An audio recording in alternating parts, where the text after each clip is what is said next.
မင်္ဂလာပါဖက်ဟမ်မာရဲ့အပတ်စဉ်သိပ္ပံသတင်းလွှာအစီအစဉ်ကနေကြိုဆိုလိုက်ပါတယ်ဒီအစီအစဉ်ကကျွန်တော်တို့ဒီတပတ်ကိုတစ်ခါသိပ္ပံဆက်ဆက်နယ်ပယ်တွေထဲကသတင်းတွေထူးခြားဖြစ်စဉ်တွေအကြောင်းကိုပြန်ပြီးတော့ဆွေးနွေးတင်ပြတဲ့ပုံစံဖြစ်ပါတယ်ကျွန်တော်ကတော့ဇတုခမင်းဖြစ်ပါတယ်ကျွန်တော်ကတော့ဒူဒီစာပါဒီအစီအစဉ်လေးမှာကိုဇတုခမင်းနဲ့တူတူဒီမှာပါဝင်ဆွေးနွေးတော့ဖြစ်ပါတယ်ကိုထူးရေတွေ့ရတာဝမ်းသာပါတယ်ဒီတစ်ပတ်ကျွန်တော်တို့သိပ္ပံနဲ့သိပ္ပံဆက်ဆက်နယ်ပယ်တွေထဲမှာစိတ်ဝင်စားဖို့ကောင်းတဲ့သတင်းလေးတွေကျွန်တော်စုထားတာရှိရပေါ့လေအဲ့တော့ကျွန်တော်ကိုထူးစီကိုလည်းဒီမှတ်စုလေးပြန်ပြီးတော့မျှဝေထားပါတယ်ပထမဆုံးတစ်ခုကဒီကျွန်တော်တို့ AI တွေခုနောက်ပိုင်းအရင်ခက်စားလာတယ်ပေါ့နော်သိပ္ပံနယ်ပယ်ထဲမှာလည်း AI ရဲ့အခန်းကဏ္ဍကတော်တော်လေးကိုကြီးမားပြီးတော့ကျယ်ပြန့်လာတယ်အခုသတင်းကကြတော့ကျွန်တော်တို့ဒီSleep FM လို့ခေါ်တဲ့ AI tool တစ်ခုပေါ့နော်သူ့ကိုဒီ Stanford Medicine ကသူတွေတနာပညာရှင်တွေပေါင်းပြီးတော့ထုတ်လုပ်ထားတာပေါ့ဒီ AI model ကကျွန်တော်တို့သူစမ်းသပ်ခံတဲ့လူနာတွေပေါ့နော်လူနာပေါင်း6000ကျော်ကိုအိတ်ခိုင်းတာပြီးတော့သူတို့အိတ်နေရဲ့ဒီ8နိုင်ဝန်းကျင်ထဲမှာသူတို့ရဲ့ polysomnography PSC လို့ခေါ်တဲ့တနည်းအားဖြင့်တော့ခန္ဓာကိုယ်ရဲ့ဇီဝဖြစ်စဉ်တွေကိုတိုင်းတာတဲ့measurement system တစ်ခုနဲ့လိုက်ပြီးတော့ record လုပ်ထားတယ်ပေါ့နော်အဲ့ဒီ PSC ဆိုတာကြတော့သူကနှလုံးခုန်နှုန်းတို့ပြီးရင်ဒီအုံနောက်ရဲ့ activity ပေါ့နော်အုံနောက်ရဲ့ဖြစ်စဉ်တွေပြီးရင်အသက်ရှူတဲ့ပုံစံတွေတနည်းအားဖြင့်တော့ခန္ဓာကိုယ်မှာဖြစ်နေတဲ့လုပ်ငန်းစဉ်တွေဇီဝဖြစ်စဉ်တွေအကုန်လုံးသူကမှတ်တမ်းတင်ပြီးတဲ့အခါမှာအဲ့ဒီ AI ကိုလူတစ်ယောက်တစ်ယောက်ဂျားရဲ့ pattern ပေါ့နော်ပုံစံကလေးတွေအသွားလာလေးကိုသဘောပေါက်လာအောင်သူလေ့ကျင့်ပေးထားတဲ့ပုံစံပေါ့ကျွန်တော်တို့ ChatGPT လိုမျိုးပဲပေါ့သူ data တွေပေးပြီးတော့ကျင့်မိထားတဲ့သဘောမျိုးလားinput ပြောရရင်တော့ဟို ChatGPT solution ကြောင့်သူက internet မှာရှိတဲ့စာတွေကိုဟုတ်တယ်လေ့လာလေဟုတ်တယ်သူကကြတော့လူတွေကို input နော်လူတွေကိုတဲ့စမ်းပြီးတော့လေ့လာတဲ့သဘောမျိုးဖြစ်သွားတာပေါ့အဲ့တော့လူတွေစီကနေ data ယူတယ် data ယူပြီးတော့မှသူတို့ရဲ့အိတ်ဆက်တဲ့ပုံစံကိုလေ့လာတဲ့ပုံသဘောမျိုးဖြစ်တယ်အဲ့တော့နိုင်ပေါင်းဘယ်လောက်ပါလဲဒီမှာနိုင်ပေါင်း9,8500 9,8500လောက်ကို record ယူပြီးတော့ AI ကိုလေ့ကျင့်ပေးထားတယ်ပေါ့လေဆိုတော့သတင်းကဘာလဲဆိုတဲ့အခါကျတော့လေအဲ့ဒီ Sleep FM AI model ကအခုလူတစ်ယောက်အိတ်နေရဆိုရင်အဲ့ဒီသူအိတ်နေတဲ့မှတ်တမ်းကို record တင်ထားလိုက်ပြီးတော့အဲ့ AI ကိုသုံးပြီးတော့ပြန်ဆန်းစစ်ကြည့်လိုက်တာနဲ့ယောဂပေါင်း130ကျော်ကျော်130ကျော်တော့130ကျော်ကျော်အဲ့လောက်တောင်မှရတယ်အကုန်ပါတယ်အလုံးနဲ့ပတ်သက်တာအုံနောက်နဲ့ပတ်သက်တဲ့အပိုင်းတွေโอเคပြီးလို့ရှိရင်ကျန်တဲ့ဘာတွေပါအောင်မလဲကြည့်ပါဦး cancer ပြီးလို့ရှိရင် Parkinson ယောဂနောက်တစ်ခုကအတိတ်မေ့ယောဂတွေအဲ့တော့အဲ့လိုမျိုးဟာတွေပေါ့နော်တနည်းအားဖြင့်တော့အသက်ဆုံးရှုံးသွားတဲ့အထီကိုပြင်းထန်တဲ့ယောဂတွေတက်ကြီးပိုင်းယောဂတွေအကုန်လုံးကိုဆန်းစစ်ပေးနိုင်တဲ့ model မျိုးအဲ့တော့သဘောကကြတော့အခုကိုမှယောဂတစ်ခုရှိနေလားမရှိနေလားကြိုပြီးတော့လက္ခဏာမပြသေးခင်ကိုအဲ့ဒီ Sleep FM ကကြိုဆန်းစစ်ပေးနိုင်တယ်ကြိုပြီးတော့လေ့လာပေးနိုင်တယ်ဆိုတဲ့သဘောမျိုးဖြစ်တာပေါ့နော်ဒါဆိုရင်တော့နောက်အချိန်ကြရင်ဒီလူတွေကသူတို့အိတ်ခိုင်းလိုက်ပြီးတော့ပဲယောဂစစ်တဲ့ဆိုတဲ့သဘောမျိုးရောက်အောင်လားဆရာဝန်တွေမလိုတော့ဘူးဗျာကျွန်တော်တို့သူတို့အိတ်ခိုင်းလိုက်ပဲအိတ်ခိုင်းပြီးတော့ကျွန်တော်စစ်ခိုင်းလိုက်ဒါမျိုးပဲလား Okay ဆရာဝန်တွေမလိုတော့ဘူးလားဆိုတော့လေဟုတ်တော့မဟုတ်ဘူးပေါ့နော် AI ဆိုတော့အမားတော့နည်းနည်းပါမယ်လို့ကျွန်တော်တို့ထင်တာပဲကျွန်တော်တခုမေးချင်တယ်ဒီမှာကိုဇွဲပေါ့လေဒီ AI နဲ့ဒီလူဆရာဝန်တွေနဲ့ဘယ်ဟာပိုယုံနိုင်မလဲလို့ထင်တယ် AI နေဆိုတာကလူတွေရဲ့ train မိတာ data တွေကို तू ကသူ့ data တွေအတိုင်းပြန်ပြီးတော့ပြောမှဆိုတိတိကျကျပြန်ပြီးထုတ်ပေးနိုင်တယ်ဒါဖြစ်မယ်ဆိုတဲ့ဟာမျိုးပါတယ် bias မပါဘူးဒါပေမဲ့ဆရာဝန်တွေမှာဆိုရင် bias တွေပါတတ်တယ်အဲ့တော့ဒီလိုမျိုး AI တွေမျိုးပေါ်လာတဲ့အချိန်မှာဒေါက်တာတွေရဲ့ diagnosis ကိုတကယ်ရောလိုတော့မယ်ထင်မဲလား Okay အဲ့ဒါကြတော့ဘယ်လိုမျိုးကွဲသွားလဲဆိုတော့ medical professional တယောက်နဲ့ artificial intelligence နဲ့ခြားရမှာအဓိကကွာဟချက်ကသူတို့ရဲ့အဲ့ဒီ level ကိုဟိုသဘောပေါက်နားလည်ပုံပေါ့နော်အဲ့တော့ AI ကကြတော့ခုနပြောမှန်တယ် data set တွေအများကြီးပေါ် train ထားတယ်လေ့ကျင့်ပေးထားတယ်သူတို့ရဲ့ knowledge ကကျယ်ပြန့်တာမှန်တယ်လူတွေထက်တော့ပိုကျယ်ပြန့်တယ်ပေါ့နော်ဒါပေမဲ့ medical professional တွေကြတော့သူတို့နှစ်တွေအများကြီးကြာအောင်လေ့လာထားတဲ့ထားပါတော့เนาะ diagnosis နဲ့ပတ်သက်တယ်ဆိုလို့ရှိရင်ယောဂဆန်းစစ်တဲ့အပိုင်းတွေလေ လေးလာတဲ့အပိုင်းတွေမှာခုနောက်ပိုင်းမသုံးတော့ဘူးသုံးတယ် ဟုတ်တယ် ဒါပေမဲ့စိတ်ချရတဲ့အပိုင်းကိုပြောမယ်ဆိုရင် AI နေကြတော့ကျွန်တော်ဟိုတလောတော့ရေးတယ်စောင်းမတစ်ခုရှိတယ် AI အခြေပြုသိပ္ပံဒေါ်လာရေးဆိုတော့ဒီမှာတင်ထားရလေ ဖတ်လိုက်သေးတယ် ဆိုတော့အဲ့ဒီထဲမှာဆိုရင်ကျွန်တော်ပြပြထားတဲ့အဓိကအချက်ကဘာလဲဆိုတော့ AI တွေမှာ bias skin နေဆိုတာမျိုးမှန်ပေမဲ့လုံးလုံးကြီးကင်းနေရမှာမဟုတ်ဘူးသဘောကကျတော့ကျွန်တော်တို့လူတစ်ယောက်ပေါ့နော်ဟိုလူတစ်ယောက်ရဲ့ကျန်းမာရေးအခြေအနေဝေဖန်ဆန်းစစ်တဲ့နေရာမှာသူ့ရဲ့နောက်ခံအခြေအနေတွေပြီးရင်သူ့ရဲ့ကျွန်တော် geographic ပေါ့နော်ဟိုဘယ်မှာနေတယ်လဲဘယ်လိုမျိုးနောက်ခံအကြောင်းအရာရှိတယ်လဲဘယ်လိုမျိုး lifestyle ရှိတယ်လဲဆိုတာကိုလည်းအများကြီးမူတည်တာဟုတ်ဒါပေမဲ့ AI နေကြတော့အဲ့ဒီဟာတွေလစ်လူရှုပြီးတော့တစ်ခါလေးမှာသူလည်းကောက်ချက်အမှားကြီးချတတ်တာမျိုးဖြစ်တယ်ပေါ့နော်နောက်တစ်ခုအနေနဲ့သူတို့ train မိတဲ့ data တွေမှာ bias ဖြစ်နေတာမျိုးလည်းရှိနိုင်သေးတာဟုတ်ဒါပေါ့ဆိုတော့ data ဆိုတဲ့အမျိုးကလည်းလုံးဝကြီး bias skin နေရဲ့တန့်စင်ပြီးတော့လုံးဝ pure ဖြစ်နေတဲ့ဟာမျိုးလဲနေတာဟုတ်တယ်ဆိုတော့အခုဒီ sleep FM မှာဆိုရင်လည်းအဲ့ဒီအတိုင်းပဲကျွန်တော်တို့သူ့ကိုဒီတိုင်းနဲ့ metric တစ်ခုရှိရလေအဲ့မှာတွေ့လိမ့်မယ် C index C index C index က medical နဲ့ပတ်သက်တဲ့နေရာမှာအသုံးများတယ်ဆိုတော့အဲ့ C index နဲ့တိုင်းတဲ့ခါကျတော့ तू ကအဲ့မှာကိုထူးကြည့်လိုက် 0.90 ရှိတယ် 90% ပေါ့90%ဆိုတော့ဟိုဖြစ်တန်ဆောင်တက်တဲ့ခါမှာ0ရဲ့1နေရှိရလေအဲ့မှာ 0.90 ရှိတယ်သဘောကျတော့เนาะဒီထားပါလူနာ2ယောက်ရှိမယ်ဆိုအဲ့လူနာ2ယောက်ထက်1ယောက်ကိုကောက်ရွေးပြီးတော့သူတို့ရဲ့ model နဲ့ပေးဆန်းလိုက်အဲ့ဒီလူနာဒီဒီ AI ကပြန်ထုတ်ပေးတဲ့ result မှာရှိနေတဲ့ယောဂတွေထဲကတစ်ခုခုမှာလုံးဝတေချာပေါက်ဖြစ်နိုင်တယ်ဆိုရဲပုံစံ prediction မျိုးသူကပေးတာပေါ့ဆိုတော့တော်တော်ကျန်းတာပေါ့ဒါဆိုရင်ကတော့ပုံမှန်ကျွန်တော်သုံးခဲ့တဲ့ဒီ LLM model တွေထက်ကူဒီတစ်ခုကပိုပြီးကျန်းမဲ့သဘောမျိုးမှရှိတယ် data set ကတော်တော်လေးများသွားတာပေါ့နောက်ပြီးတော့သူတို့ကခုနကကိုယ်စဲပြောသွားသလိုပဲဒီ internet ပေါ်ကစာတွေနဲ့လောက်တာမဟုတ်ဘဲねကိုယ်တိုင် university တစ်ခုမှ researcher တွေကနေလောက်တာဖြစ်တဲ့အတွက်ကိုပို့ပြီးတော့တိကျကျလည်းဖြစ်သွားမယ်တင်တယ်အဓိက data set ကတော်တော်လေးကြီးနေလူတွေရောလူရေတွက်ကလည်း 6000 ခွဲနိုင်ပေါင်း9သိန်းကျော်ဆိုတော့တော်တော်လေးတော့မနည်းဘူးပေါ့နော်အဲ့တော့ဒီပုံမှန် ChatGPT တို့ Gemini တို့ဘာလို့ထက်ကိုဒီ medical profession ဘိုင်းရဆိုရင်ပို့ပြီးတော့တိကျသွားနိုင်မယ်လို့တော့ထင်တယ်ဒါပေမဲ့ဒီကောင်းကိုသုံးဖို့ကတော့နည်းနည်းလေးအခက်ခဲရှိနိုင်မလားလို့ဘာလို့လဲဆိုတော့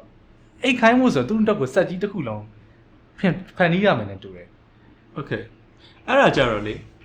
သူတကယ် production capacity တခုရအောင်ကတော့ဒါနောက်ပိုင်း company တွေဘယ်လိုမျိုးလုပ်ပေးမလဲဘယ်လိုမျိုး license တွေနဲ့ပြန်ဖြတ်မလဲဆိုတော့မူတည်မှာပေါ့နော်ဟုတ်တာအခုလောဆိုတော့သူတွေတနာအဆင့်ဆိုတော့ဒါပေမဲ့သူတို့6000ခွဲအောင်စမ်းပြီးပဲဟုတ်တယ်အဲ့တော့ကျန်တဲ့သူတွေစမ်းမှုဆိုတာလေ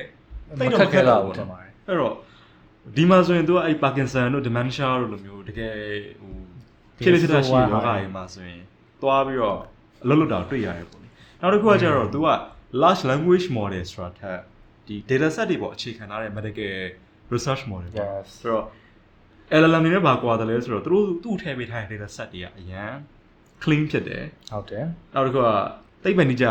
လောက်ထားတဲ့ဒေသနာတွေကနေဆွဲထည့်ထားတဲ့ hybrid ကြောင့်မလို့တော်တော်လေးယုံကြည်ရတယ်လို့ပြောလို့ရမှာပေါ့နော်ဒါပေါ့ yeah Okay ဆိုတော့နောက်ထပ်သတင်းတစ်ခုအနေနဲ့ကကျွန်တော်တို့မှာစိတ်ဝင်စားဖို့ကောင်းတဲ့ဟာလေးတစ်ခုရှိတယ်ဒါကလက်ပေါ့လေဒီနှစ်သစ်ကူးမှာ January 1 ရက်နေ့မှာစပြီးတက်လာတဲ့ paper လေးတစ်ခုဟုတ်လားဒါကဘာလဲဆိုတော့ China ကလုံနေတဲ့နေတူဆိုတာကြားဘူးလားလူလုံနေကြားဘူးတယ်ဖက်ဟက်မှာတော့တင်ထားဘူးတယ်နဲ့တူတယ် ကိုရီးယားကတော့လည်းဟုတ်တယ်အဲ့ဟာတွေတစ်ချက်ရှိတယ်သူကဘာလို့လဲဆိုတော့ကျွန်တော်တို့အရင်တုန်းက artificial sun ကdensity limit တစ်ခုရှိတယ်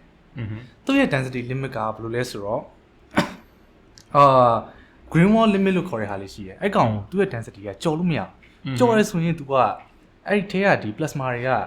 လိုပြောရမလဲ unstable တော်တော်လေးဖြစ်လာတယ်အဲ့ဒီ limit ကိုထပ်ကျော်သွားလို့မရဘူး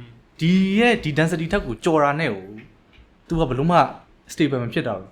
အဲ့တော့ကဘယ်လို့မှမရဖြစ်ဒါပေမဲ့ဒီတရက်နေမှာ China ရဲ့ဒီ East ကပေါ့လေသူရဲ့ China's experimental advanced superconducting tokamer ဆိုတဲ့ကြီးကနေပြီးတော့သူတို့ရဲ့ facility ကနေပြီးတော့အစ်တူထွက်တယ်ဘာလဲဆိုတော့ဒီ density limit ကိုကျော်သွားနိုင်okay ဆိုတော့အဲ့ဒါမတိုင်ခင်မှာကျွန်တော်တို့သိဖို့လိုအပ်တဲ့ဟာတစ်ခုပြောပြမယ်လူတွေကဘာလို့ fusion process ကိုရအောင်လို့တူပနေကြလဲပေါ့ကျွန်တော်တို့နေမှာဆိုရင်နေရဲ့ energy တွေက fusion process ကနေလာတယ်hydrogen တွေပေါင်းရတယ်ပေါင်းပြီးတော့နှစ်ခုပေါင်းတဲ့ဟာနဲ့ energy ထွက်လာတယ် hydrogen ကနေပြီးတော့နောက်ထပ် atom တစ်ခုက helium ချိန်တယ်အဲ့ဒါမျိုးတွေကနေပေါင်းနေရနေပြီးတော့သူတို့စီကနေပြီးတော့ energy တစ်ခုထွက်လာတယ်ဒီ energy ကအရန် powerful ဖြစ်တယ်ကျွန်တော်တို့ fusion နဲ့တို့နီးစပ်တဲ့ fission ရှိတယ်သူရဲ့ fission ကကျွန်တော်တို့ ဒီကပောင်မှာပြန်ပြီးတော့လုံနိုင်သွားပြီပြန်ပြီးထုတ်နိုင်သွားပြီဒါတွေက nuclear တပေါင်းဖို့တွေမှာသုံးထားပြီးနေပြီဒါတွေကဒါပေမဲ့ fusion မှာကျတော့ပြဿနာတစ်ခုရှိတယ်ဘာလဲဆိုတော့ fusion reaction တစ်ခုဖြစ်ဖို့ဆိုရင်ဒီသူတို့ pressure တွေအများကြီးလိုတယ် density အများကြီးလိုတယ် heat တွေအများကြီးပေးရတယ်ဒါပေမဲ့အဲ့မှာပြဿနာသွားတိုးတာ density ကအရင်များလာတဲ့အချိန်မှာ green wall limit ဆိုတဲ့ဟာနဲ့သွားတိုးတယ်သူ့ရဲ့ limit ကိုကဘလို့မှကျော်လို့မရဘူးဖြစ်နေဒါပေမဲ့တကယ်လို့ကျော်နိုင်ခဲ့မယ်ဆိုရင်လည်းသူ့ရဲ့nuclear fusion နောက်တော့ထွက်လာမယ့် power ကအရင်များတယ်ဒါပေမဲ့မကျော်နိုင်ဘူးသူ့မှာ limit ဖြစ်နေ physical လုံးဝ limit barrier တစ်ခုအနေနဲ့ရောက်နေ bottleneck ပေါ့ yeah ဟုတ်တယ်သူကအဲ့ဒါကိုကျော်လို့မရဘူးသိပ္ပံပညာရှင်တွေကလည်းကျော်လို့မရဘူးလို့တော်တော်လေးတွေးထားတယ်နှစ်ပေါင်းတော်တော်ကြာနေပြီ decades နဲ့ချီနေပြီ ဘာလို့ကြော်လို့မရဘာလို့မကျော်လို့မရလဲဆိုတော့ကျွန်တော်ခုနကတော့အရှိမပြောသွားတယ်plasma တွေကိုဘယ်လိုပြောရမလဲ heat တွေအများကြီးနဲ့ပေးရတယ်အရန်ပူအောင်လုပ်တာ super heated ဖြစ်အောင်လုပ်တာအဲ့လိုဖြစ်တဲ့အချိန်မှာဒီအဲ့ plasma တွေကheat ပေးတာတယ်အဲ့ hydrogen isotope တွေက heat ပေးတာအချိန်မှာ dense ဖြစ်လာတယ်အဲ့ dense ဖြစ်လာလေအဲ့တခုက unstable ဖြစ်လာလေအဲ့လိုမျိုးနောက်ဆုံးမှာလုံးဝstable လုံးဝမရနိုင်တဲ့ limit တစ်ခုက green wall limit လို့ခေါ်တယ် okay သဘောကသူက temperature လည်းအရင်ပေးရတယ် pressure လည်းအရင်များလာတဲ့အခါမှာလုံးဝ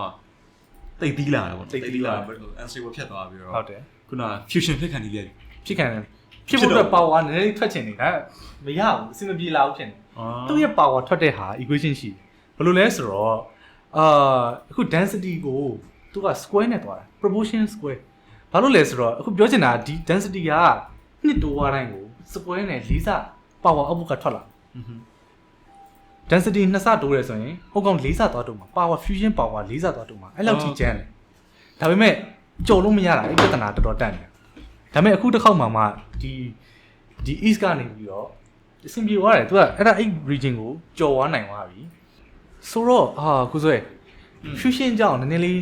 အသေးစိတ်ရှင်းပြပေးလို့ရအောင်နည်းနည်းဒီဟာပို့ပြီးနားလည်သွား fusion ကြောင့်ဟုတ်တယ် okay ကျွန်တော်လေ့လာခဲ့ဘူးတလောက်တော့ the fusion process ဆိုတာ nuclear ဓာတ်ပြုတဲ့ပုံစံတစ်မျိုးပဲပေါ့နော်ဘယ်မှာဖြစ်တယ်လဲဆိုတော့ဒီကျယ်ပေါ့နော်နေလိုမျိုးကျယ်ရဲ့ဘိုးချမှာဖြစ်တယ်နေကအဓိကသူ့ရဲ့စွမ်းအင်ကို fusion process ကနေထုတ်တော့အဲ့ process ကအရန်ခုနပြောသလိုပေါ့နော် pressure လိုတဲ့ temperature လည်းအရန်လုံးဝ degree တန်းချီပြီးတော့လိုတဲ့ဟာမျိုးပေါ့နော်ဖြစ်သွားပြီဆိုရင်လည်းသူထွက်လာတဲ့စွမ်းအင်ကတအားကောင်းတယ်တအားလည်းများတယ်ပေါ့ဆိုတော့ကဘာမှကျတော့အဲ့လိုမျိုးနော်နေလိုမျိုးနေရဲ့ဘဟုဥတိုင်းမှာဖြစ်နေတဲ့ process ကိုလိုက်တူပါဖို့ဆိုတာခဲရင်တယ်ဒါပေါ့မဖြစ်နိုင်ဘူးဒါပေမဲ့ဟိုးရင်တော့ကျွန်တော်2020ကျော်လောက်တော့ကိုရီးယားတစ်ခါလုပ်ခဲ့ဘူးတယ်အခုတစ်ခါတရုတ်ကတစ်ခါပြန်ပြီးတော့အဲ့ limit ကိုဟုတ်လားကြော်ထက်ကြော်သွားတာပေါ့ကြော်ရပေါ့ဆိုတော့ဒီ density limit ကိုကြော်တယ်ဆိုတာလည်းပဲအဲ့အတိုင်းပဲပေါ့နော် the fusion လောက်နိုင်ပြီဆိုလို့ရှိရင်တပေါင်းဖို့တွေအခုသွားနေတဲ့ဟာမှာကျွန်တော်ကဘာမှာဖြစ်နေတဲ့စွမ်းရည်ပြဿနာတွေပေါ့နော်စွမ်းရည်မလောင်ငါးပြဿနာတွေဟိုလုံးဝကင်းသွားမယ်လုံးဝအနိုင်မဲ့ပြီးတော့ကောင်းတဲ့တန်းစင်နဲ့အစင်ပြေရဲ့စွမ်းအင် source ကိုရမယ်ပုံစံမျိုးဖြစ်တယ်ပေါ့နော်ဆိုတော့ဓာတ်ဆီမသုံးရတော့ဘူးဓာတ်ဆီမသုံးရတော့ဘူးပေါ့ဒီဇိုင်းနော်ဒီဇိုင်းနဲ့ငွေကုန်ပါဒါပေါ့ EV ကိုကားတွေလည်းအားသွင်းကြမလို့တော့မီးမလာတော့လည်းဖတ်တည်ပေါ့နော်ဒါပေါ့အဲ့တော့အတော့ပါပဲသတင်းလေးတော်တော်လေးစိတ်ဝင်စားဖို့ကောင်းတယ်ဟုတ်တယ် okay နောက်တစ်ခုစီဆက်သွားရအောင်ကိုထုကျွန်တော်ခုပြောမယ့်သတင်းရလေစိတ်ဝင်စားဖို့ကောင်းပါလိမ့်လေ evolution အကြောင်းလေ့လာပို့ရမဟုတ်လား evolution အကြောင်းပြောပြီဆိုရင်ကျွန်တော်တို့လူတွေကသစပြီးဖြစ်လာတဲ့ဒီ less universal common ancestor ပေါ့နော်ဘိုးဘေးဘုံဘိုးဘေးတခုရှိတယ်အဲ့တော့တကယ်ကျွန်တော်လူတွေကလုံးဝတေးသေးမွားမွားကလေးလုံးဝတလုံးနဲ့သော cell တွေကနေပြီးတော့နော်မြောက်တွေဒိုင်နိုဆောတွေပိုးဟတ်တွေကြွက်တွေကနေအခုလူတွေဆိုတဲ့အဆင့်တီကိုကိုင်းခတ်တွေကွဲပြီးတော့ဖြစ်လာတယ်ပေါ့လေနော်ဆိုတော့ evolution theory ရဲ့အသက်ကအဲ့ဒါပေါ့ဒါပေါ့ဒါပေမဲ့တကယ်လို့เนาะကျွန်တော်တို့လုံးဝရိုးရှင်းတဲ့ cell တွေတစ်လုံးကနေပြီးတော့အခုလိုဖြစ်လာတဲ့ process တွေဂျားထဲမှာချိတ်ဆက်တွေလွတ်နေတယ် scientist တွေကလည်းအချက်ဆက်တွေကိုသူရှင်းပြနိုင်မှုအထိအခုချိန်ထိစူးစမ်းနေကြဆဲပဲဒါပေမဲ့ရာခိုင်နှုန်းအများစုကတော့ရှင်းပြနိုင်ပြီးနေပြီပေါ့လေနော်ဒါပေမဲ့ခုနကလိုကျွန်တော် prokaryote တို့ eukaryote တို့ကွဲတယ်မို့လား yes ကွဲတယ်ဆိုတော့ prokaryote တွေဆိုလို့ရှိရင်သူအရန်ရိုးရှင်းတယ်အရန် simple ဖြစ်တယ်ဒါပေမဲ့ eukaryote တွေကျတော့အရန် complex ဖြစ်တဲ့တက်ရှိရအဖြစ် evolve ဖြစ်လာတယ်ပေါ့လေဟုတ်ပြီအခုဒီတွေ့ရတဲ့သတင်းကUshigu virus ဆိုခေါ်တာဘယ်လိုလဲကျွန်တော်ပြန်ပြောပါ Ushiku virus Ushiku virus သူက virus ကိုမှအကြီးစားအမျိုးပေါ့နော်ဘယ်မှာတွေ့လဲဆိုတော့ Japan ဂျပန်ကအဲ့ဒီ Ushiku လို့ခေါ်တဲ့အဲ့ဒီရေကန်မှာတွေ့ရပေါ့လေဆိုတော့သူကဘာထူးခြားသလဲဆိုတော့အဲ့ဒီ giant DNA virus တွေပေါ့နော်သူတို့ DNA virus လို့ခေါ်တယ် DNA စပြီးဖြစ်လာတဲ့အဆောက် scientist တွေလေ့လာရင်းနဲ့ထွက်လာတဲ့ theory တစ်ခုကဘာလဲဆိုတော့ဒီ viral eukaryogenesis လို့ခေါ်တယ်သူက virus တွေပေါ့လေ virus တွေကနေပြီးတော့အခု eukaryote တွေမှာရှိတဲ့ DNA တွေကစပြီးတော့ပေါ်ပေါက်လာရဆိုတဲ့ theory ပေါ့လေနော်အဲ့တော့သဘောကကြတော့အခုကျွန်တော်တို့ခန္ဓာကိုယ်ထဲမှာရှိနေတဲ့ cell တွေကဟိုးရင်တော့အဲ့ virus ကြီးအကြီးမျိုးစားပေါ့နော်အဲ့လိုမျိုးတွေကနေလာရဲဆိုတော့ပုံစံအဲ့ theory ပေါ့လေဆိုတော့ကျွန်တော်တို့ကဒီ virus တွေရဲ့ဆွေမျိုးတွေပဲပေါ့အမျိုးတော်တယ်အမျိုးတော်တာဟုတ်တယ်ဆိုတော့ evolution theory ကဆိုကျွန်တော်တို့ကအကုန်လုံးမျိုးတော်နေတာပဲမျိုးတော်နေတာပဲအဲ့တော့အရင်တော့တွေးခဲ့တာကျတော့ဒီ okay ပေါ့နော်တော်ချင်းတော်ပေါ့ bacteria တွေနောက်တစ်ခါဒီရိုးလုံးဝ simple ဖြစ်တဲ့ prokaryote cells တွေနဲ့တော်တာကရုပ်တည်ရှိတယ်ဒါပေမဲ့ virus တွေကကျွန်တော်တို့ခန္ဓာကိုယ်တစ်စိပိုင်းဖြစ်နေတယ်ဆိုတဲ့အယူဆကြီးကြတော့နည်းနည်းလေးလက်မခံချင်စရာကောင်းတယ်ပေါ့လေဒါပေမဲ့အဲ့ဒီအခုဒီဂျပန်မှာ scientist တွေတွေ့တဲ့ဒီ DNA virus ပေါ့နော်ခုနပြောတဲ့ Ushiku virus ကကြတော့သူကကျွန်တော်တို့ခုနပြောတဲ့ theory ကိုတွားပြီးတော့ support လုပ်နေတယ်သူအဲ့ theory ကကျွန်တော်ခုနပြောသူကဒီ cell ထဲမှာ nucleus ရှိတယ်ဟုတ်တယ် nucleus ကဘာလုပ်လဲသိလားဘာလို့ DNA information တွေတင်တာYeah DNA သိမ်းတာလေ Yeah ကျွန်တော်တို့ကြီးထွားဖွံ့ဖြိုးတာဟုတ်လားခန္ဓာကိုယ်ကဖြစ်စဉ်မှန်သမျှအကုန်လုံး DNA ကဘာလုပ်လဲသူကနေပဲ genetic information တွေသိမ်းမိတာထိန်းချုပ်တယ် command center ပဲလေဒီနေ့ကတော့ဌာနချုပ်ပဲဟုတ်တယ်ဆိုတော့ CPU ပေါ့ Yeah CPU ပေါ့နော်ဗဟို control unit ပေါ့ဆိုတော့အဲ့ဒီ DNA သိမ်းထားတဲ့ nucleus ကလည်းတော့ဗဟိုကြတယ်အချက်ချကြတယ်အဲ့ဒီ nucleus ကခုနတွေ့တဲ့ H8 virus အမျိုးအစားပေါ့ဒီနေ့တော့ virus အကြီးအမျိုးအစားကနေပြီးတော့ဖြစ်လာတယ်ဆိုတဲ့သိလို့Yeah အဲ့ဒါကိုဒီဂျပန်ကဒီရေကန်ထဲကတွေ့တဲ့ virus ကတော့ပြီးတော့ support လုပ်တယ်ဆိုတော့အဲ့တော့ပြန်ချုပ်ပြီးစဉ်းစားကြည့်ရဆိုရင်ဟိုလွန်ခဲ့တဲ့2သန်းပေါင်းဘီလီယံกว่าတုန်းကပေါ့နော်ဟိုဘယ်လိုပြောမလဲကျွန်တော်အဲ့ cell တစ်လုံးနဲ့ခုန virus အကြီးကဝင်ပြီးတော့ကျူးကျော်တယ်ပေါ့နော် Okay ကျူးကျော်ပြီးတဲ့အခါကျတော့သူ cell ကိုမတတ်လိုက်ပုံမှန်ဆိုရင် virus ကဝင်ပြီးဆိုရင် cell ကတည်တယ်သူတို့အတူတူ evolve ဖြစ်လာတာပေါ့တူတူ evolve ဖြစ်လာအဲ့ဒါ point ပဲသူက cell နဲ့တူ living together ပေါ့နော်အဲ့တူတူနေလာပြီးတဲ့အခါကျတော့မှအဲ့ဒီ Ushiku virus ကအချိန်ကြာလာတဲ့အခါမှာဆိုတော့ DNA မြေမှာ nucleus ဖြစ်လာဆိုတော့ nucleus ကပြောရရင်တစ်ချိန်တော့အသက်ရှင်သူက virus ကြီးပေါ့အဲ့တော့အရင်တော့ cell တွေမှာလာခုနလိုဒီ eukaryote တွေပေါ့နော် complex ဖြစ်တဲ့ရှုပ်ထွေးတဲ့သက်ရှိတွေမတိုင်ခင်လုံးဝ prokaryote ဖြစ်နေတဲ့အဆင့်မှာ simple ဖြစ်တဲ့အချိန်တွေမှာ DNA က nucleus နဲ့မရှိဘူးလေ Yes ဟုတ်တယ်တည်သူကအပြင်မှာတက်ရှိနေတာရှိနေခဲ့တဲ့အချိန်မှာ nucleus အဖြစ်ကိုစားပြုမဲ့ဒီ virus ကြီးဝင်လာတော့မှပဲအမှ scientist ရဲ့သဘောပေါက်တော့ဟုတ်ဂျားရလွတ်နေအခြေဆက်ကလေးကဒါပဲပေါ့လေနော် Okay ဆိုတော့ကျွန်တော်သိရတဲ့လောက်ကတော့ဒီ hypothesis ကရှိရတော်တော်လေးကြာပြီတော့ကြာပြီတော်တော်ကြာပြီဒါအောင်မှအခုက evidence တစ်ခုအသစ်ထပ်ထည့်လိုက်တဲ့သဘောမျိုးပေါ့ဒါပေါ့ဆိုတော့ဒါ theory အနေနဲ့တော့လက်ခံပြီလို့တော့မရသေးဘူးနဲ့တူတယ်မရသေးဘူးနောက်ထပ် evidence တွေထပ်လို့ဝင်နေတူတယ်နောက်ထပ်ပို့ပြီးတော့ strong ဖြစ်တဲ့ evidence တွေတော့ထပ်လို့ဟုတ်တယ်ဒါပေမဲ့ဂျားရဲလွတ်နေထိတ်ဆက်ကလေးဖြည့်ပြီးတယ်ဟုတ်တယ်ပေါ့နော်တစိမ့်တစ်ပိုင်းကနေတော့ဒီတက်တွေတစ်ခုအနေနဲ့တော့ပါပြီးတော့ပေါင်ကူညီပေးနေပြီးတော့စပြီးတော့ဒါပေါ့ဆိုတော့ဟိုတချို့ဟိုကတိလား brain eating amoeba တော့ကြားဘူးလားကြားဘူးဘုံတော့စားရ amoeba တော့ဆိုတော့အဲ့လိုမျိုးတွေဆိုလို့ရှိရင်လည်းသူအဲ့ time ပဲဒီ Ushiku virus ကိုလေ့လာရင်းနဲ့ဒီသူ့ရဲ့အလုပ်လုပ်ပုံစမ်းစင်ရင်းနဲ့ပေါ့လေအခုနကအဲ့ virus တွေအကြောင်းလေ့လာလို့ရတယ်တခါ evolution မှာလည်းအများကြီးသွားပြီးတော့ထောက်ပံ့ပြုနေဆိုပုံစံမျိုးဖြစ်တယ်ဆိုတော့ဒါပိုကောင်းတာပဲတော်တော်ကောင်းတယ်ကျွန်တော်တောက်လျှောက်တွေးခဲ့တာ nucleus ဒီတစ်စိတ်တစ်ပိုင်းပဲနိ so ဖြစ်လာတဲ့အခါမှာတစ်ခါဖြစ်လာတဲ့ပုံစံကျွန်တော်တွေးကြတယ်အခုကကျတော့တကယ်တက်ဝင်လာတဲ့တက်ဝင်လာတယ်ဒါဆိုရင်ကျွန်တော်တို့ textbook တွေကစာတွေပြောင်းရတော့မယ်နဲ့တူတယ်ပြောင်းရတော့မယ်သိမကြတော့ဒီ theory edit တင်ရတော့ဒီ theory တော်တော်လေး confirm လုပ်ပေးနိုင်တဲ့ချိန်ဆိုရင်ဟုတ်တယ်ဘယ်သူနောက်ဆုံးမှ confirm လုပ်ပေးသွားမလဲဆိုတော့တစ်ချက်ပြန်ကြည့်ပေးရမယ်ပေါ့ဒါပေါ့ဘယ် evidence ထပ်လာအောင်လဲနောက်ထပ်တော့ strong ဖြစ်တဲ့ evidence တွေလိုတာပေါ့သိပ္ပံသဘောအရာတော့တခုတည်းနဲ့တော့တန်းလက်ခံမရဘူးဟုတ်တယ်okay ပါ ကိုကေကိုစောရင်နောက်ထပ်သတင်းလေးတစ်ခုရှိသေးတယ် Okay ဘာလဲဆိုတော့ကျွန်တော်တို့ကြားဖြစ်ပူးကြလာတာမသိကျွန်တော်အပြင်သွားကန်နေစိတ်ဝင်စားတဲ့နေပါရှိအချိန်တိုင်းဘိုက်ထဲကနေပြီးအောင့်လာတာမျိုးနည်းနည်းဘလို့ကောင်း funny feeling မျိုးတစ်ခုရတဲ့ဟာမျိုးခက်သားဘူးလေအိမ်သားတက်ချင်တာမျိုးအဲ့လိုမျိုးလေးဖြစ်ဘူးလားဖြစ်ဘူးလေတိုင်းပြလေးဟုတ်တယ်ပြန်နေလို့မျိုးဘိုက်ထဲမှာအဲ့ဟာကကျွန်တော်တို့ထင်ထားတာနည်းနည်းလေးပို့ပြီးစိတ်ဝင်စားဖို့ကောင်းတယ်ဘာလို့လဲဆိုတော့ပြောရင်တော့ယုံမှာမဟုတ်ကျွန်တော်တို့ရဲ့အစာချီစနစ်ကအုံနောက်လူရဲ့ဒုတိယအုံနောက်တစ်ခုပဲဘာလို့ကြားဘူးတယ်မလားအဲ့ဒါဘာလဲဆိုလူရဲ့အုံနောက်တစ်ခုဆိုဘိုက်ထဲမှာရှိရဲ့အစာရင်ဥလန်းချောင်းရှိရဲ့အဲ့အစာရင်ဥလန်းချောင်းပေါ်မှာဒီ nerve cell တွေကအများကြီးပဲတန်း100ကျော်လောက်ပေါ့အဲ့မှာရှိနေတာတောက်လျှောက်အဲ့တော့ပြောချင်တာကကျွန်တော်တို့အုံနောက်ကတစ်ခုတည်းရပဲမဟုတ်ဒီကျွန်တော်တို့ရဲ့ဘိုက်ထဲကအစာချီစနစ်ကြီးကလည်းကျွန်တော်တို့ရဲ့ဒီပြောအုံနောက်ဒုတိယအုံနောက်တစ်ခုပဲဖြစ်နေဆက်သွယ်ရှိနေတာဆက်သွယ်မှုရှိနေနော်ဒီနေရာအဲ့ဒါကိုသိပြောစထားမယ်နောက်တစ်ခုကျွန်တော်တို့အခုဒီ January ဒီလထဲမှာပဲနောက်ထပ် series တစ်ခုထွက်လာတယ်။ဘာလဲဆိုတော့ကျွန်တော်တို့ဒီ bike ထဲမှာရှိတဲ့အနုစီပွားတက်ရှိရတခြားကောင်တွေတဲကိုထည့်လိုက်တဲ့ဆိုရင်ဘယ်လိုဖြစ်မလဲ Okay အဲ့ဒါကိုစမ်းဖို့ဆိုပြီးတော့တို့ထပြီးစမ်းကြတယ်။ဘယ်လိုစမ်းကြလဲဆိုတော့ researcher တွေကနေပြီးတော့ဒီလူရယ်မြောက်တည်ရယ်စီကနေပြီးယူလိုက်တယ်။သူ bike ထဲမှာရှိတဲ့ဒီအနုစီပွားတက်ရှိကိုယူလိုက်တယ်။ယူပြီးတော့ဘာလဲဆိုတော့ကျွန်တော်တို့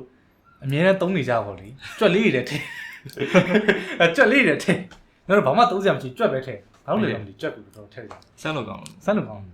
များရှိတော့လားမသိဒီကနေလဲဆန်းတော့ဒီကနေဆန်းအဲ့ဒါကြောင့်ဖြစ်လိမ့်မယ်ဆိုတော့ဘိုက်ထဲကိုထည့်တဲ့အချိန်မှာဘာဖြစ်လဲဆိုတော့လူရဲ့ဘိုက်ထဲကထွက်လာတဲ့ဒီအနုစီဘောကိုထည့်တဲ့အကောင်တွေကသူတို့ရဲ့အုံနောက်မှာသွားပြီးတော့ changes တွေသွားပြတယ် improvement တွေရှိသွားတယ်လူရဲ့ဘိုက်ထဲကဘယ်လို bacteria ကိုမြောက်ထဲထည့် bacteria အနုစီဘောပေါ့အဲ့ဘိုက်ထဲမှာခုနကပြောရတဲ့ဒီ biome တွေအဲ့နေရာဟာကိုသွားပြီးတော့ကြွက်ထဲသွားထည့် okay မြောက်တီတွေရဲ့ဟာကိုလည်းကြွက်ထဲသွားထည့်ဒါပေမဲ့လူတွေရဲ့ဟာပဲသွားပြီးတော့ဒီသူတို့ရဲ့အုံနောက်မှာသွားပြီး improvement သွားဖြစ်တယ်ဟုတ်ပြီဘာတွေဖြစ်လဲဆိုတော့သူတို့ကunlock လုပ်ပေးလိုက်တဲ့သဘောမျိုးပဲသူတို့ရဲ့ potential ကိုသူတို့ online potential ကိုဘယ်လိုပြောအောင်အဆင်ပြေအောင်လို့ fuel တစ်ခုပေးလိုက်တဲ့သဘောမျိုးသွားဖြစ်တယ်ဘယ်လိုမျိုးလဲဆိုတော့ကျွန်တော်တစ်ခုဥပမာတစ်ခုပြောပြမယ်ကျွန်တော် power ထားပါကျွန်တော် laptop တွေပိုင်ဝယ်ဆိုရင်တော့ saving mode power saving mode တို့ high performance mode တို့ရှိတယ်အဲ့လိုမျိုးပဲဒီကြွက်တွေကလည်းဒီကောင်ထည့်လိုက်တဲ့အချိန်မှာပုံမှန် battery saving mode ကနေပြီးတော့ high performance mode ကိုတင်ပေးလိုက်တယ်လို့ပဲအဲ့မှာ on off ကသူတို့ရဲ့ wiring တွေကျွန်တော်ကြားဘူးတယ်မှာဒီ neuron တွေ wiring လုပ်တဲ့ချိတ်ဆက်တဲ့ဟာတွေမှာဆိုတော့အဲ့မြာသူက brain performance ကတော့ performance တွေတက်သွားသူတို့ထူးဆန်းတယ်နော်လူရဲ့ bite ရဲ့ဟာကိုထည့်တဲ့အချိန်မှာသူက brain performance တွေတက်သွားဆိုတော့ဒါကဘာဖြစ်လို့ဖြစ်တယ်လို့ထင်တယ်ဒါတော့တွေးကြည့်ပါလား Okay ကျွန်တော်အဲ့စာတန်းကိုတွေးလိုက်တယ်တစ်ခေါက်တော့တွေးလိုက်တော့သူဘာပြောထားလဲဆိုတဲ့ခါကျတော့ဒီ gut bacteria ပေါ့နော် bite ထဲမှာရှိတဲ့ bacteria တွေကအုံနောက် functionality ပေါ့နော်အုံနောက်လုပ်ဖို့အတွက်ကိုအရေးကြီးတဲ့နေရာနေဘယ်လိုပါတယ်လဲဆိုတော့သူကလောင်စာပေးတယ်yes ဆိုတော့ခုနလိုကြွက်ထဲကိုကြွက်ရဲ့ bite ထဲကိုကြွက်ရဲ့ဒီလမ်းကြောင်းထဲကိုလူသားတွေရဲ့ဥလမ်းကြောင်းထဲမှာရှိနေတဲ့ bacteria တွေထည့်ပေးလိုက်တဲ့အချိန်မှာသူက upgrade ဖြစ်သွားတယ်ပေါ့နော်အဲ့တော့ဖြစ်သွားတဲ့ဟာမှာသူကဘယ်လိုမျိုးလဲဆိုတဲ့အခါကျတော့လူတွေကအုံနောက်ကြီးရလေဟုတ်တယ်ကြီးတော့ energy ပို့လို့တယ် yes လူတွေရဲ့ bite ထဲမှာရှိတဲ့ဒီ biome တွေ microbiome တွေပေါ့နော်အနုစီပါသက်ရှိတွေဒီ cell တွေကလည်းပဲ energy ပို့ထုတ်ပေးရတယ်အဲ့တော့လူတွေကခုနလိုလူတွေမြောက်တွေကအုံနောက်ကြီးရဲ့အမျိုး the primate တွေလို့ primate တွေက evolve ဖြစ်လာတဲ့အမြအုံနောက်ပိုကြီးလာတယ်ကြီးလာတဲ့အခါမှာ sorry မြောက်တွေကတော့တိတ်မကြီးဘူးလူတွေကအကြီးတော်တော်ကြီးအဲ့အချိန်မှာသူတို့ရဲ့ bite ထဲမှာရှိတဲ့ gut bacteria တွေကခုနလူတွေနဲ့တူစပြီး evolve ဖြစ်လာတယ်ဖြစ်လာပြီးတော့ခုနပိုလိုတဲ့ energy ကိုသူပိုထုတ်ပေးနိုင်မှုတော့စူးစမ်းရင်းနဲ့ဒီ bacteria တွေကလည်းပဲ evolution ဖြစ်နေတာပေါ့လေကြွက်တွေကိုကအဲ့လိုမျိုး evolution လုပ်ဖြစ်သွားတဲ့သဘောမျိုးဖြစ်သွားတယ်သူရဲ့ evolution ပါပြီးသားကလူတွေလူမျိုးအတွက်ကို design ဆွဲထားတယ်အဲ့ဒါကိုကြွက်တဲ့ထည့်တဲ့အချိန်မှာအဲ့တော့ plug in ထည့်ပေးလိုက်တယ်ဟုတ်တယ်သူကပိုပြီး powerful ဖြစ်သွားထောင်တက်သွားသူရဲ့ power ထောင်တက်သွားသူကဒီဟိုပါလေ biology မှာဆိုရင် gluconeogenesis လို့ခေါ်တယ်အဲ့ဒါပါလဲဆို glucose အသက်ထုတ်တယ်အဲ့တော့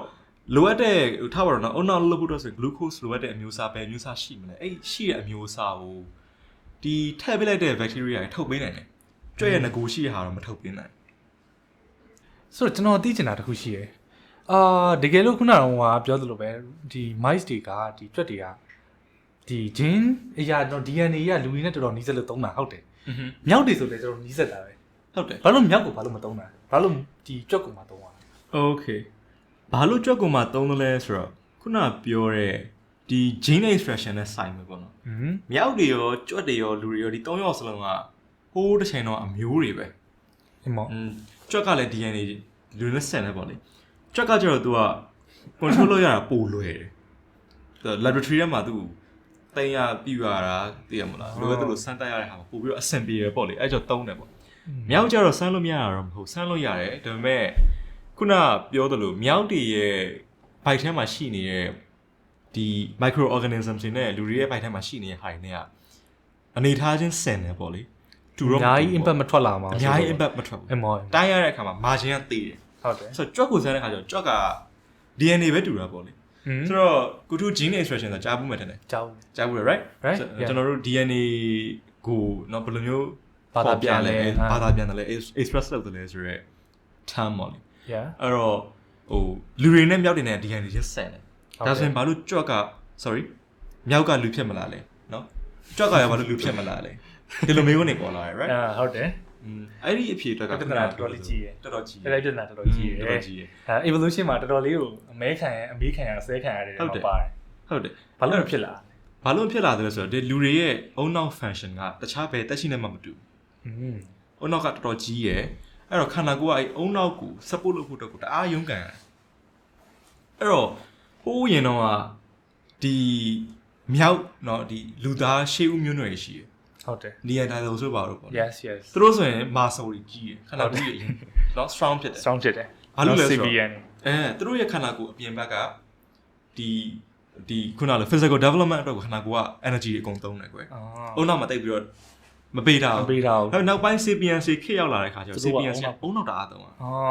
သူတို့ခန္ဓာကိုယ်မှာတော့ရော့လာ expression ကိုရော့သွားပြီးတော့အုံနောက်ထဲမှာထည့်ပေးလိုက်တာအုံနောက်ထဲမှာသူတို့ရဲ့ခုနကလို့သုံးရတဲ့လောင်စာအားတအားများလာအဲ့တော့ဒီသဘောတရားပေါ့လေနော်ကောင်းတဲ့မှန်သမျှအကုန်ခေါင်းပို့ဆိုပြီးအကုန်ပို့ပေးလိုက်အဲ့ဒီက function ကတအားသုံးနိုင်ရတယ်အဲ့ဒါမှ brain နောက်ကိုလိုက်ဖို့တော့ကိုဘိုက်ထဲမှာရှိနေတဲ့ဒီခုနကလို့ဒီအစာခြေရဲ့ဖြတ်တဲ့စနစ်တွေ